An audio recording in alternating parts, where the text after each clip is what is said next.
Hello everyone, this is Deepika और आज हम बात करने वाले हैं section 65 B Indian Evidence Act 1872 के बारे में या सेक्शन 63 भारतीय साक्ष्य अधिनियम 2023 के बारे में। क्या आपको भी इस सेक्शन में कुछ समझ नहीं आता है या समझ तो आता है लेकिन स्पेसिफिक वे में नहीं आता है?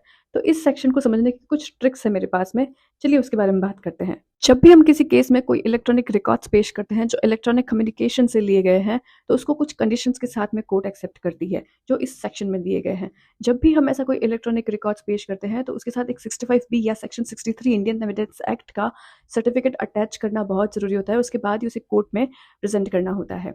इसके एग्जाम्पल्स कुछ इस तरह से है, जैसे सीसीटीवी फुटेज है, कोई जीआईएस है, मल्टीमीडिया फाइल्स है, कोई डेटाबेस है, ईमेल्स है, ऑडियो वीडियो रिकॉर्डिंग्स है। तो ये सभी एग्जाम्पल इलेक्ट्रॉनिक रिकॉर्ड्स के हैं। इस सर्टिफिकेट का फॉर्मेट मोस्टली बैरेक्ट के पीछे दिया गया होता है, आप वहां पे जाके देख सकते हैं। और अब हम बात करते हैं इस सेक्शन के बारे में, एडमिसिबिलिटी की कंडीशन क्या होती है इस सर्टिफिकेट की। चलिए इसके बारे में बात करते हैं। The keyword of this section is any information contained in electronic records. Any information, the word information we have to focus here. तो ऐसी इंफॉर्मेशन जो कागज पे प्रिंट की गई है या फिर कहीं पे स्टोर की गई है या फिर कहीं रिकॉर्ड की गई है या फिर किसी ऑप्टिकल या मैग्नेटिक मीडिया और सेमीकंडक्टर मेमोरी में कॉपी करके किसी कंप्यूटर या फिर किसी कम्युनिकेशन डिवाइस द्वारा प्रोड्यूस की गई है या फिर अदरवाइज किसी भी इलेक्ट्रॉनिक फॉर्म में जिसे कॉपी किया गया है या फिर कोई प्रिंट किया गया है या फिर कोई रिकॉर्ड किया गया है, तो ऐसे सभी कंप्यूटर आउटपुट्स को डॉक्यूमेंट्स कहेंगे, इलेक्ट्रॉनिक डॉक्यूमेंट्स कहेंगे। और अगर कंडीशंस जो सर्टिफिकेट में दी गई है ऐसी इंफॉर्मेशन से जिसका साक्ष्य दिया गया है या जो कंप्यूटर जिसका साक्ष्य दिया गया है, ऐसी कंडीशंस मीट हो जाती है तो सारी प्रोसीडिंग्स में एडमिसिबल हो जाएगी और ओरिजिनल का प्रूफ देने की जरूरत नहीं पड़ेगी और ओरिजिनल को कोर्ट में पेश करने की भी जरूरत नहीं पड़ेगी और ओरिजिनल के सारे कंटेंट्स प्रोसीडिंग्स में एडमिसिबल होंगे। अब हम बात करते हैं सबसेक्शन 2 के बारे में। सबसेक्शन 2 बेसिकली उन कंडीशंस की बात करता है जो सर्टिफिकेट में दी जा रही हैं, जो कंप्यूटर आउटपुट्स को लेकर जो कंडीशंस होगी उसके बारे में बात करता है। तो कोई भी कंप्यूटर आउटपुट जो किसी कंप्यूटर में या कम्युनिकेशन डिवाइस से प्रोड्यूस किए गए हैं, तो जिस अवधि में किए गए हैं उस अवधि में रेगुलरली स्टोर किए गए हैं या फिर रिकॉर्ड किए गए हैं या फिर क्रिएट किए गए हैं या फिर प्रोड्यूस किए गए हैं, और जिस व्यक्ति द्वारा ऐसे स्टोर, क्रिएट और प्रोड्यूस किए गए हैं वह उस व्यक्ति का उस पीरियड में उस कंप्यूटर या कम्युनिकेशन डिवाइस पर एक लीगल कंट्रोल था, एक लॉफुल ऑथराइजेशन था। So the period and lawful authorization over that period would be the first condition. तो उस पर्टिकुलर पीरियड में ऐसी इंफॉर्मेशन या ऐसी इंफॉर्मेशन से डिराइव कोई इंफॉर्मेशन जो किसी कंप्यूटर में या कम्युनिकेशन डिवाइस में रेगुलरली फीड की गई है, वो एक ऑर्डिनरी कोर्स में होनी चाहिए। यानी किसी कंप्यूटर या कम्युनिकेशन डिवाइस का एक एक्टिविटीज का एक ऑर्डिनरी कोर्स होता है जिसमें ऐसी इंफॉर्मेशन को फीड किया जाता है। तो ऐसी इंफॉर्मेशन जो फीड की गई है वो एक्टिविटीज के ऑर्डिनरी कोर्स में होनी चाहिए। And that would be the second condition. And the third condition would be कि उस पीरियड के महत्वपूर्ण भाग में जब कंप्यूटर में या कम्युनिकेशन डिवाइस में ऐसी इंफॉर्मेशन फीड की गई थी, वो कंप्यूटर और कम्युनिकेशन डिवाइस ठीक से काम कर रहा था।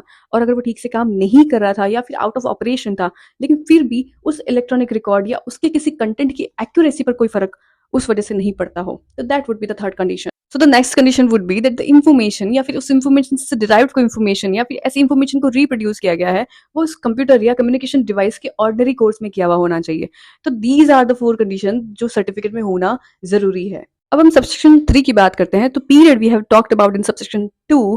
तो उस पीरियड में अगर हम इंफॉर्मेशन को रेगुलरली फीड करने के लिए एक या एक से अधिक कंप्यूटर या कम्युनिकेशन डिवाइस का यूज करते हैं या फिर उसको रेगुलर एग्जीक्यूशन के लिए एक या एक से अधिक कंप्यूटर या कम्युनिकेशन डिवाइस का हमें यूज करना पड़ रहा है, तो उसमें एक पर्टिकुलर मोड्स होते हैं। अब उन मोड्स को यूज करते हैं, वो मोड कोई भी हो सकते हैं, जैसे स्टैंड अलोन मोड या फिर किसी कंप्यूटर सिस्टम द्वारा या फिर किसी कंप्यूटर नेटवर्क द्वारा या फिर किसी कंप्यूटर रिसोर्सेज द्वारा जो इंफॉर्मेशन को अनेबल करने के लिए, उसको क्रिएट करने के लिए, उसको प्रोवाइड करने के लिए या फिर उसको प्रोसेस करने के लिए, उसको स्टोरेज करने के लिए भी उसका यूज किया जा सकता है। या फिर किसी इंटरमीडिएरी द्वारा भी हम एक से अधिक कंप्यूटर में किसी इंफॉर्मेशन को फीड करने के लिए उसको यूज करते हैं। तो इन सब मोड को यूज करके हम एक या एक से अधिक कंप्यूटर का यूज करते हैं, तो उन सभी कंप्यूटर को एक यूनिट समझा जाएगा। ऐसे कंप्यूटर या कम्युनिकेशन डिवाइस को एक ही कंप्यूटर या कम्युनिकेशन डिवाइस समझा जाएगा। तो ऐसे एविडेंसेस के साथ में एक सर्टिफिकेट पेश किया जाता है जो उस इलेक्ट्रॉनिक रिकॉर्ड की एडमिसिबिलिटी के लिए जरूरी होता है, जिसमें कुछ पर्टिकुलर्स होंगे जो इस तरह से है। जो इलेक्ट्रॉनिक रिकॉर्ड जो हमने पेश किए हैं जिसके अंदर स्टेटमेंट्स हैं,